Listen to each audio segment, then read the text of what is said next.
but that 88 is pulling away. Earnhardt, Johnson, Menard, Blaney, third-generation star Dale Earnhardt Jr. brings him to the flag. Checkered flag waving. It's over. It's Earnhardt. Earnhardt trying to cover all spots. Oh, yeah! Good job, Junebug. Dale Earnhardt Jr. Checkered flag at Talladega. Why is this one so much fun? Because your grin told so many stories on your cool-down lap. It's just real emotional. I haven't won here in a long time. It was my daddy's birthday a couple days ago.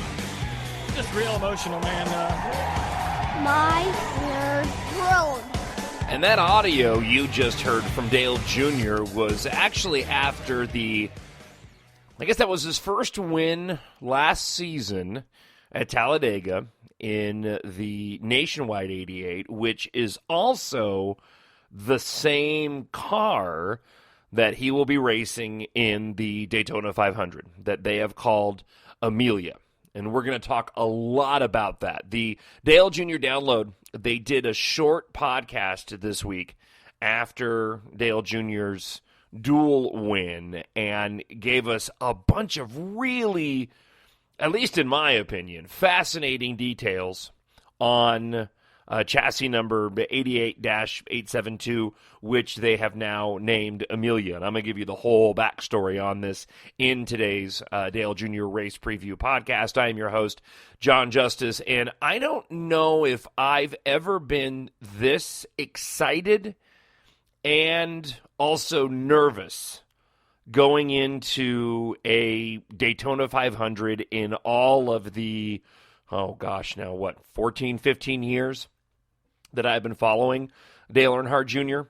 And really it comes down to the fact that he's got this car that it's just utterly amazing.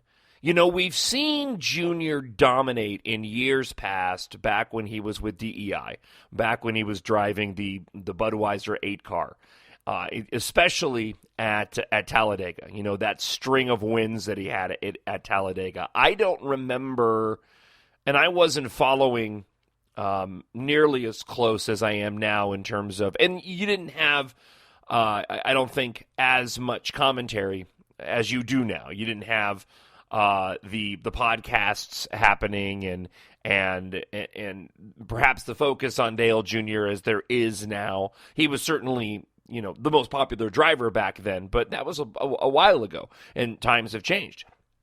I don't know if they were running the same race cars back then that was dominating Talladega, or if those were different cars and DEI had just hit upon something at that moment, you know, throughout the course of those years in the early 2000s, where Dale Jr. was displaying that kind of dominance.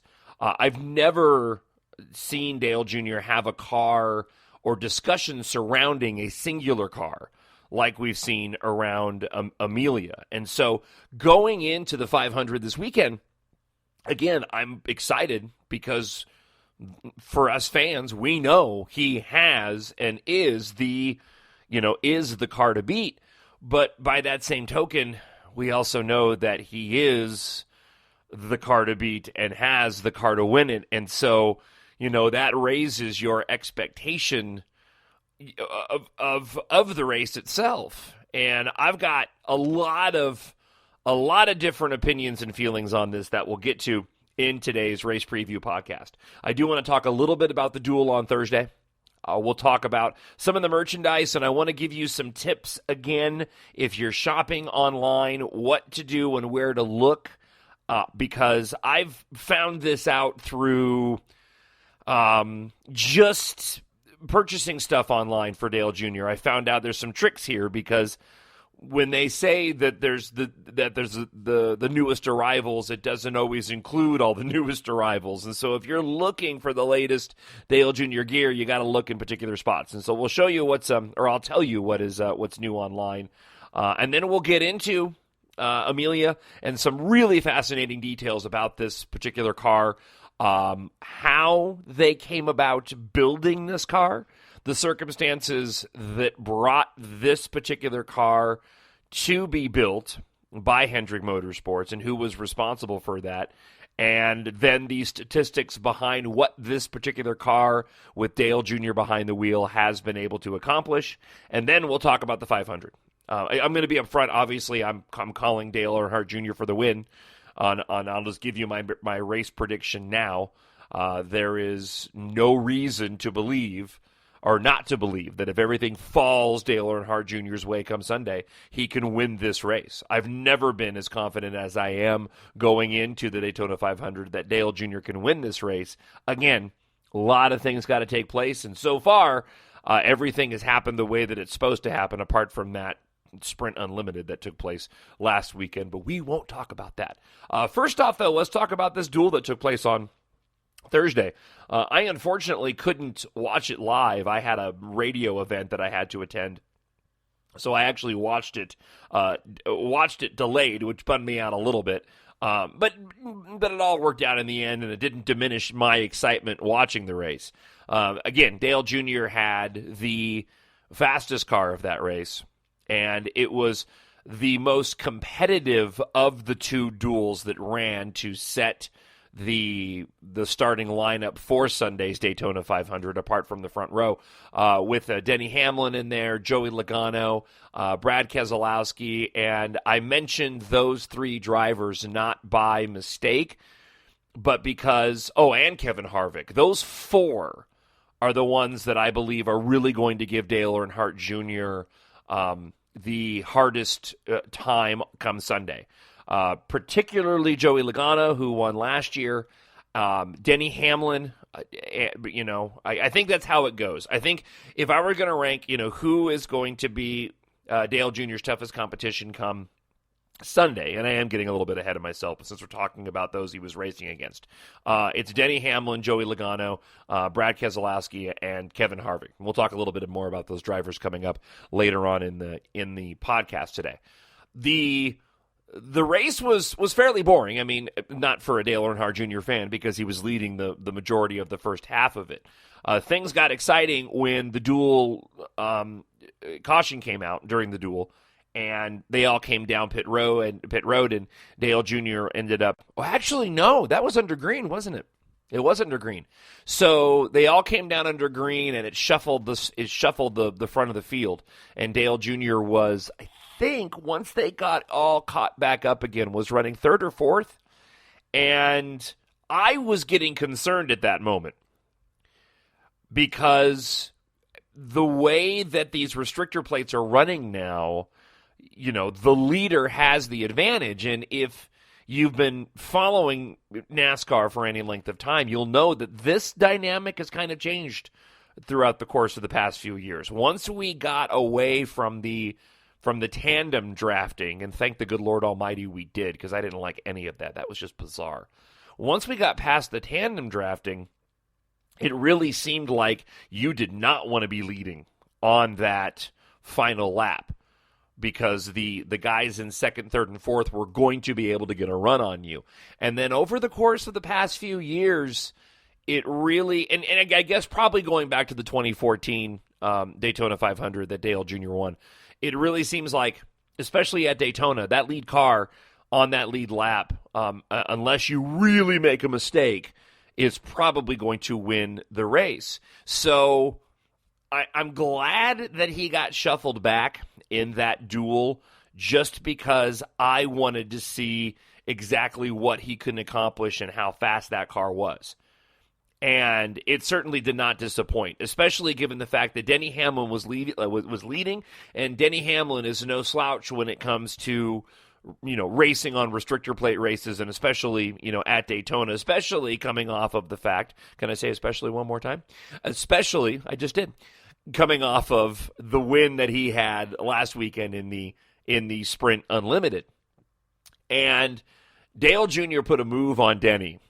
And Denny in post-race coverage, being interviewed, said after watching the footage of Dale Jr. passing him that he had made a huge mistake and left the door open. And to a certain extent he did, but Dale Jr. really pulled a move on him. And I don't think it's a move that can be made unless you've got a car like this one that he is driving, because it's just that strong. He basically kind of faked right and then dove left and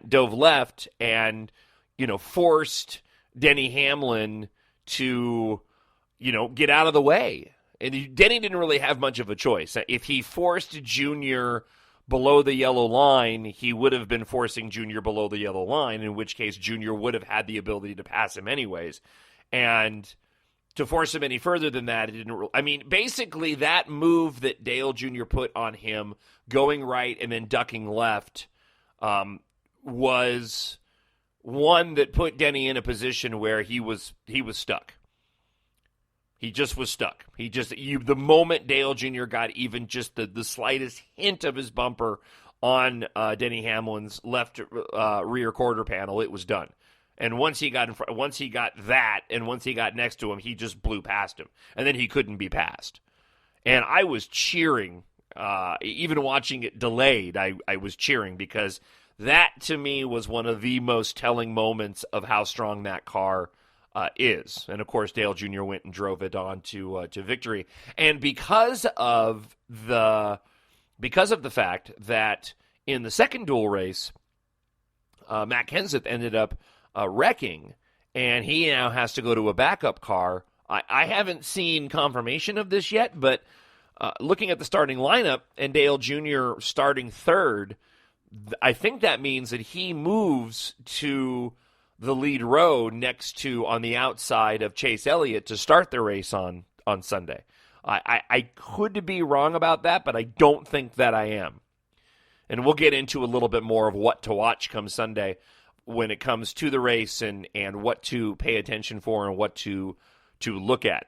I do want to draw your attention for just a moment before we get into some of these great details about this race car that Dale Jr. is going to be running.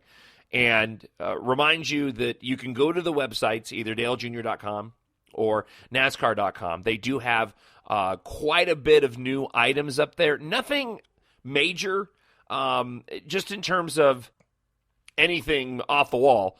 There are some T-shirts you can buy based off of the win in the duel that you can go and purchase. There are some new nationwide T-shirts that you can go and purchase at the website. There's some new hats and stuff available as well.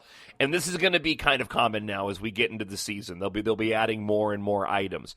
The one thing I did want to tell you, though, is depending on what you're looking for, when you go to daljr.com or you go to NASCAR.com, you need to go to both because both websites carry different items. And as a matter of fact, as I mentioned last week, if you really want to get a complete picture of everything that is available, you almost have to go to some of the off-site websites. You have to go to like Raceline Direct or even the Lionel website, because sometimes they have items that aren't featured on the other websites. And I don't know how that happens. I don't know why that happens, but it just does. So if you really want a complete picture of everything that is available, you need to go and visit multiple websites. And for example, I was on daljr.com. I'm on, I'm there right now. And I'm looking under the newest, right? Newly released. You're going to find other items that aren't on the list of new items. It's really weird. Don't rely, if you've been to the websites in the past couple of weeks and you think to yourself, well, I'll just click on newest items, and that'll show me what I didn't see since the last time I was on. Don't do that. Go in and look and click on specifically what you're looking for. If you're looking for diecast, if you're looking for hats, if you're looking for T-shirts, go in and look at them specifically, because you'll get the complete picture, because they do not include everything on the newest item list. So, for example, I go to T-shirts on shopjuniornation.com, and I'm looking at all their T-shirts here. And I was just on NASCAR.com, so I can tell you that there are items here that I didn't see over on NASCAR.com. So I go, okay, well, there's some items that are on NASCAR.com, and there's some items that are on NASCAR.com. And okay, well, let me go to NASCAR.com. You go to NASCAR.com, and there's a whole bunch of stuff on here that is not on Dale Jr.'s official website. I'm looking at